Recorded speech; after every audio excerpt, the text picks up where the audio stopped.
If you have questions, concerns, and are just lost when it comes to planning for retirement, meet Steve Hoyl and Derrick Caldwell of the Hoyl Financial Group. You know, Steve and Derrick, you've told us many times that Roth conversions are a smart way to control future taxes. And thanks to the One Big Beautiful Bill, those low tax rates that we've enjoyed since 2017, well, they're going to continue. But an article I read said that this strategy is no longer a slam dunk. So I want you guys to explain what the heck they're talking about. And then, of course, is there another reason why Roth conversions are not a DIY project? Oh, man, it should never be a DIY project. I'll tell you that. You know, the other day I was trying to build a new birdhouse with my son and everything. And my father-in-law is out there. He's done it all, guys. I'll tell you. He doesn't have past, I think, a third-grade education, and is still one of the smartest men I've ever met in my life. And, of course, you could tell he's trying not to get involved, right? Mm-hmm. You know, we're sitting there putting together. I mean, it's a massive birdhouse. When I say birdhouse, it is like a bird mansion that we're putting together.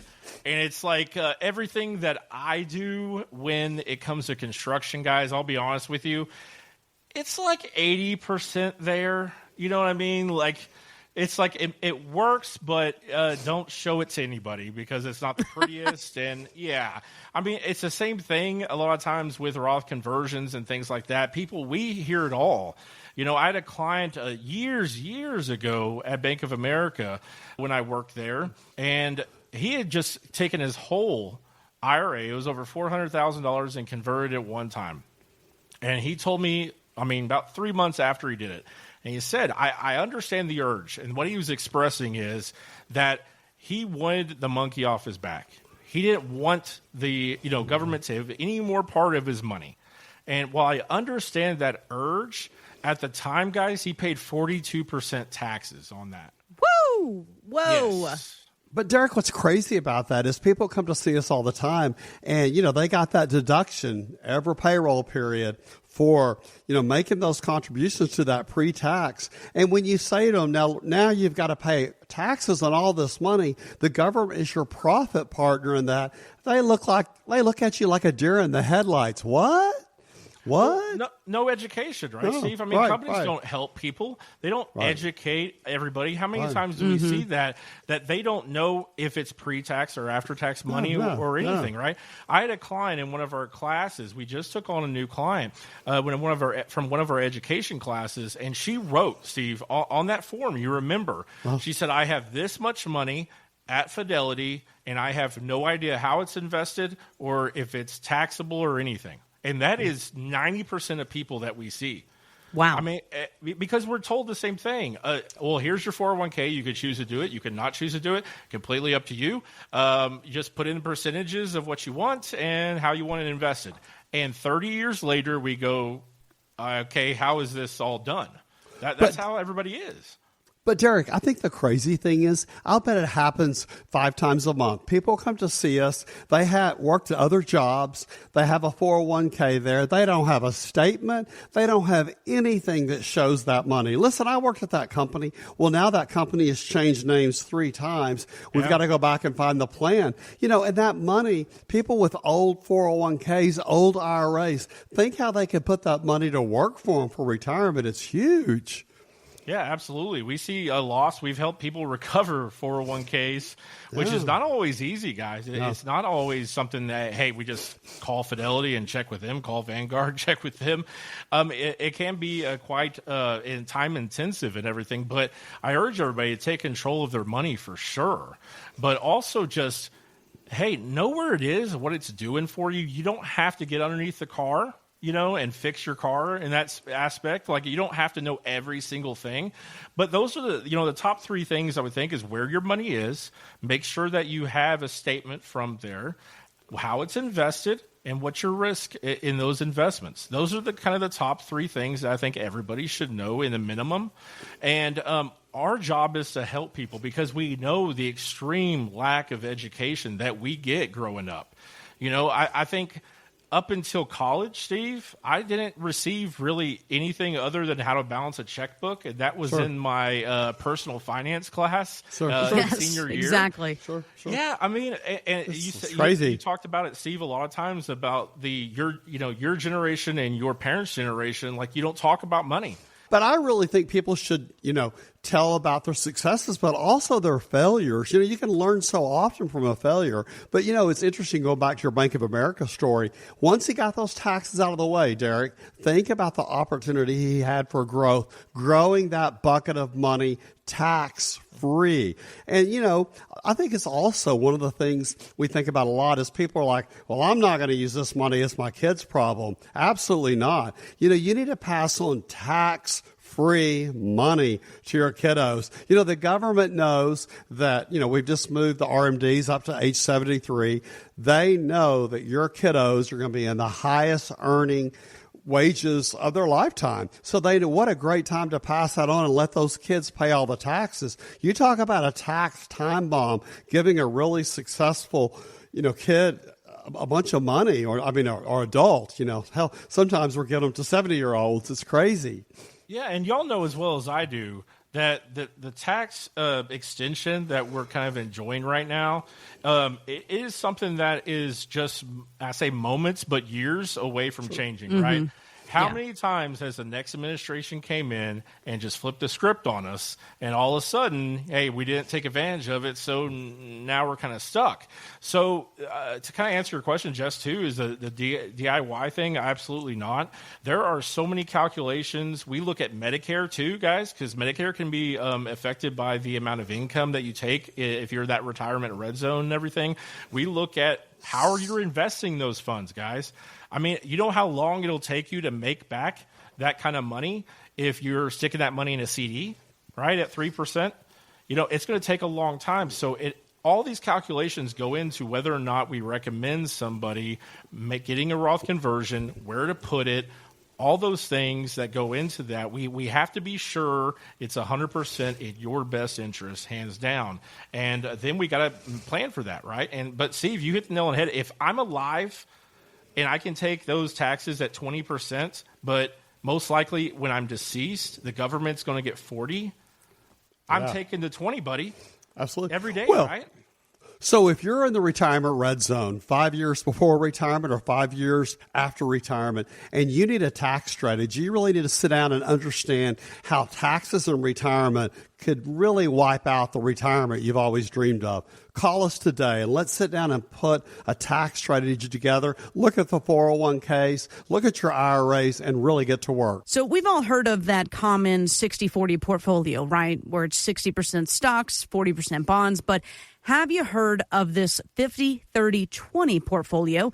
Here's Morningstar's Amy Arnett. She explains. The idea is 50% stocks, 30% bonds, potentially 20% in alternatives, including private equity and private capital. Obviously, if a firm is offering exposure to alternative assets or private capital, they have a vested interest in promoting those asset classes. So they're going to be able to make more money if people do go ahead with that 20% allocation. And another thing to keep in mind is that the expenses are much, much higher on those alternative asset classes. You are definitely paying higher fees. All right. Well, what I want to dial down to is whether it's the 60-40, the 50-30-20, however you allocate that, all of this active management. I mean, it sounds impressive, but is it really necessary for someone in retirement, Derrick? Yes, I would say we're active management style of firm. So I definitely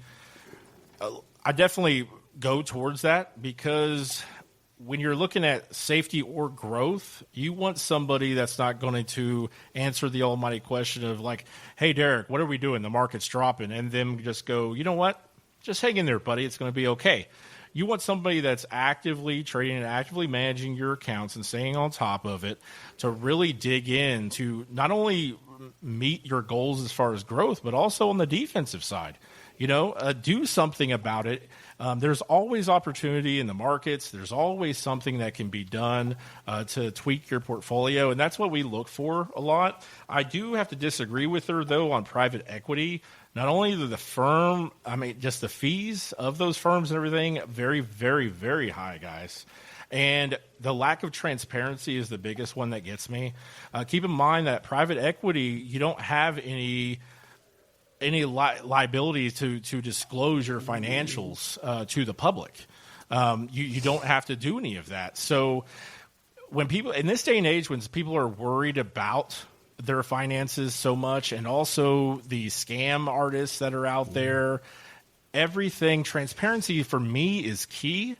And I think that there's also other higher risk investments and different portfolios that you can get into. Like we use annuities a lot for safety.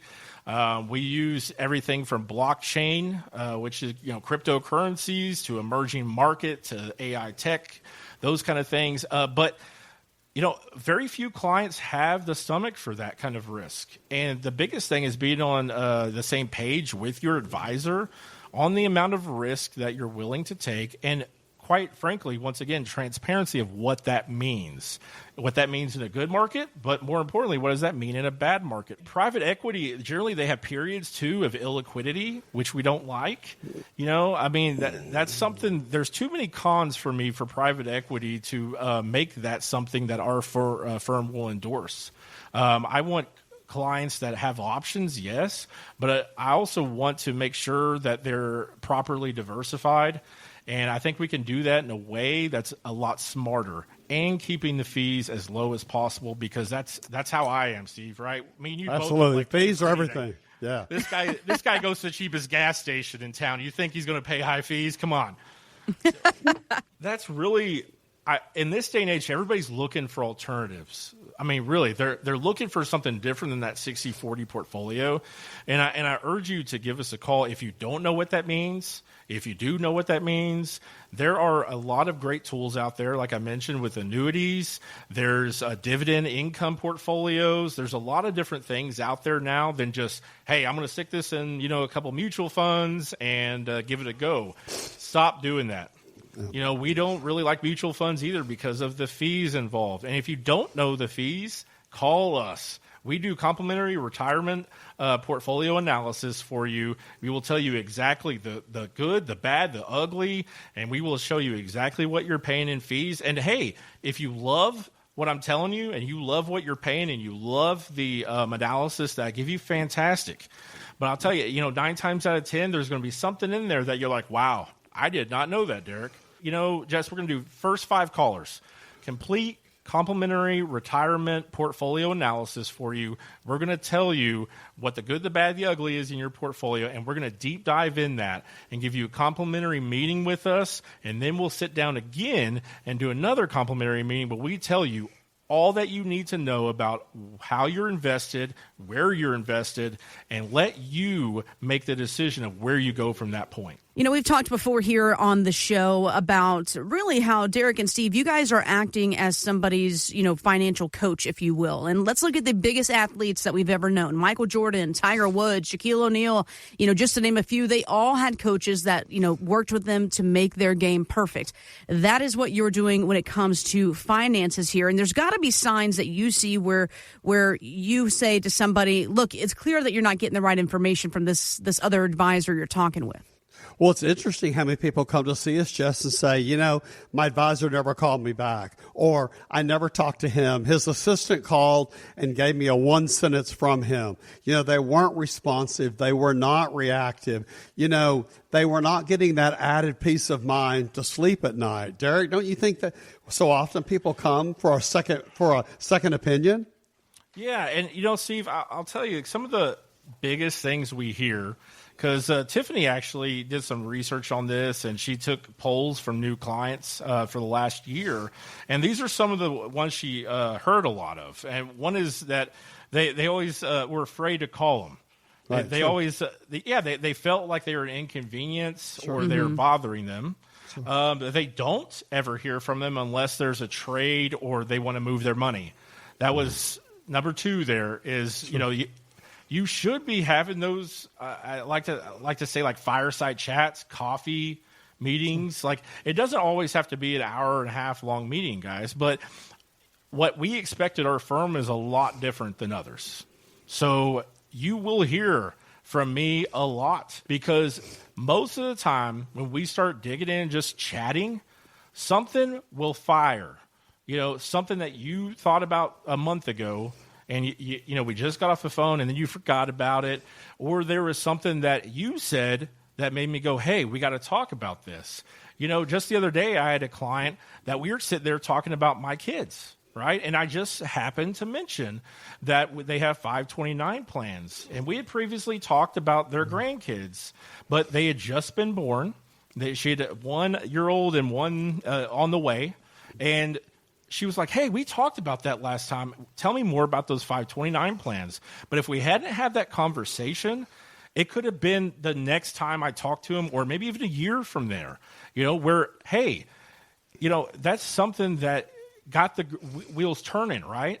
And that's just normal conversations with everybody, And a lot of times that the biggest thing we also hear, Steve, right, is stay in there, right? The market's down, but don't worry. We're not going to change a thing, guys. We're just going to stick with the plan.